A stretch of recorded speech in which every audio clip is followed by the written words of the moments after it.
I will start my talk with taking you to Canada, where I started my master's degrees back in 2008. I was sitting in a classroom. It was the first lecture in my master's degree, and it was about business administration. The professor asked a question, or he asked us to raise our hand if we will start our new business.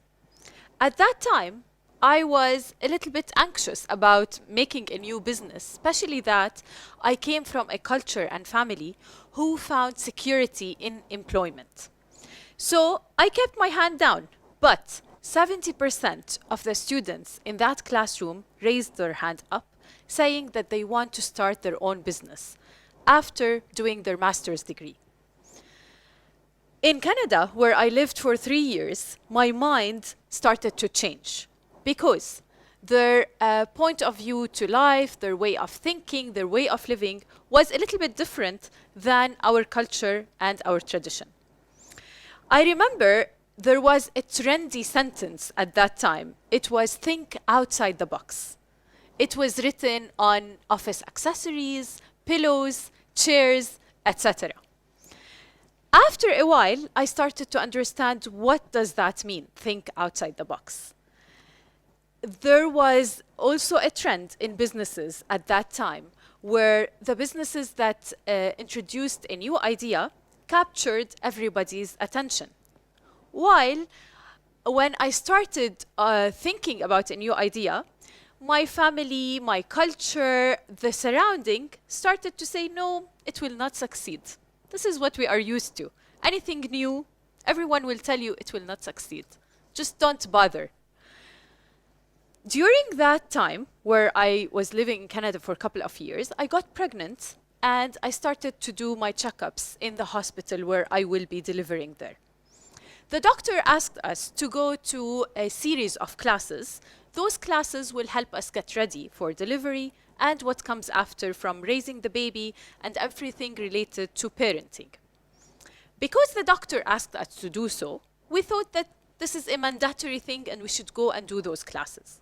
So we enrolled ourselves, me and my partner, which is my husband, in those classes. Those classes took us from when to go to the hospital, how the contractions will feel, what to expect in the hospital room, how to understand the medical vocab that we will be hearing at that day.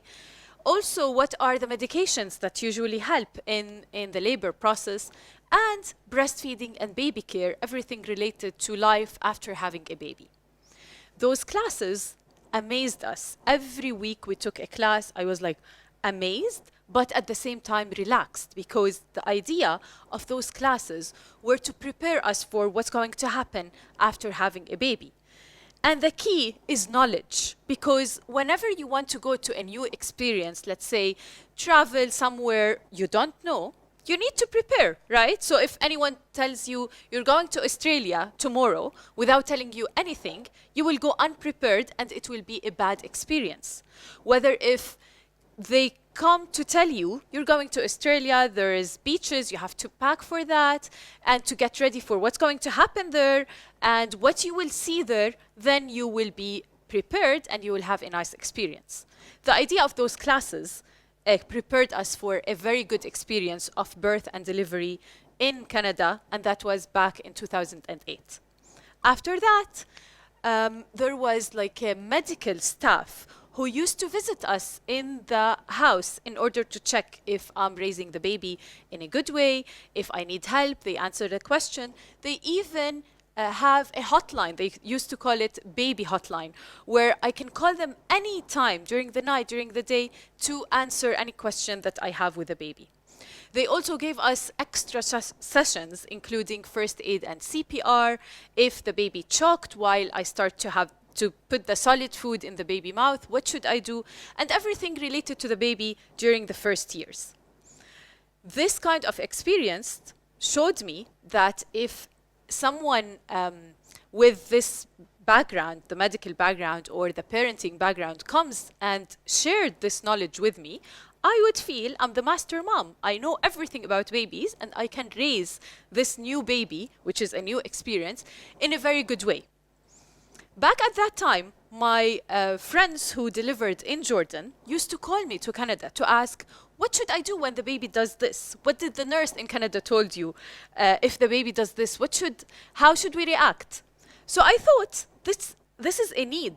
All new moms want somebody trained to come and train them in order to have a good experience with the baby. And from that time, I started to think, how should I bring this service back to Jordan? How should I train myself in order to start a business and share this knowledge with my Jordanian, let's say, new moms? I took a course. It was a 1-year course where I was educated on how to give classes, how to guide a woman into labor and birth, how to guide new parents into raising the new baby. This course, which is 1 year, had a lot of birth experiences. So I was going to the hospital to attend birth, write a report, send the report to a special institute in order to get my certificate. During that year, all what I was thinking about is how should I go to Jordan, bringing this knowledge, and to start sharing the service or to start a business there. We came back to Jordan in 2010, and I was excited to share all this knowledge with gynecologist doctors, pediatricians, and the community in Jordan. But every reaction I had was like, don't bother, don't start this. Even my family, my dad was, you studied pharmacy. Why should you move to a specialty that no one knows about? This will be so hectic for you to start. Just forget it. Open a pharmacy and sit there. The doctors who I used to visit in order to tell them this service will help your patients. She will be more knowledgeable. She will be ready for birth. She will not ask you all the silly questions. You should encourage your patient to come and take the classes with me. He was, no, she will understand that and she will get it from her mom, from her sisters, from the cousins. Why would you bother and share this experience? I was resisting this kind of energy that I faced in Jordan for about a couple of months. And in those months, I was trying to start those classes, start a series of classes for couples who want those classes. And I started as a voluntary work. So I was like offering the classes for free. I know this couple, they were expecting, I was like inviting them, I would give you the classes in my house, no charge, because I want to spread this service. And at that time, Ru'ya TV started in Jordan, and I contacted them saying that I want to share this knowledge on TV in order to raise awareness. And I started doing weekly segments, free of charge, in order to raise awareness about maternity, health, parenting, and everything related to raising a new baby. This drew the attention of the Jordanian community into this kind of service or this kind of field. And they started to look at those information that they take from the TV as a need. They were like, yes, we had those questions. My doctor did not answer those questions. And they started to ask me the questions that they want. Here, my credibility started to grow in Jordan. And when I started to offer my classes, sometimes in gyms, sometimes in preschool, sometimes in children educational centers, here I started to see that there is need in those classes. But the community who started to take the classes are the expat community in Jordan, because they know from their countries that this is a mandatory service for any woman going into labor. From that, I took the service that I was giving the new parents into growing this service into a business, because I thought that it's really hectic for me to keep taking myself here and there, carrying my teaching aids everywhere. So I started to think I should start a business offering those classes and offering other needs or services that I started to see that the community in Jordan needs, such as first aid classes, sleep training, how to raise a difficult children, and other consultations. I started a business called Birth and Beyond that was 6 years ago. In this business, we offer those services, But when I started this business, I started with a very small area because at that time, I'm not sure of the Jordanian community if they will accept this kind of service. And then I started to expand. So I took it baby steps. But I faced a lot of challenges. First, the moms used to say, maybe your certification is not qualified. I'm not sure that I will take the classes with you. I prefer not to take it. Others were saying, I prefer to be surprised. Why should I be prepared for labor and birth? I prefer to be surprised, and whatever happens, happens. And also, some of the doctors refused to send their patients to take the classes because they were like, what will I get? Usually doctors are used to pharmaceutical companies. They give them certain percent, certain credit in order to support their business. But I was not offering that for doctors, so they were not supporting the business. Those are some of the challenges. Other challenges were like the community was not accepting the idea. They were like always asking me, do you have people coming to the classes? Is that a good business?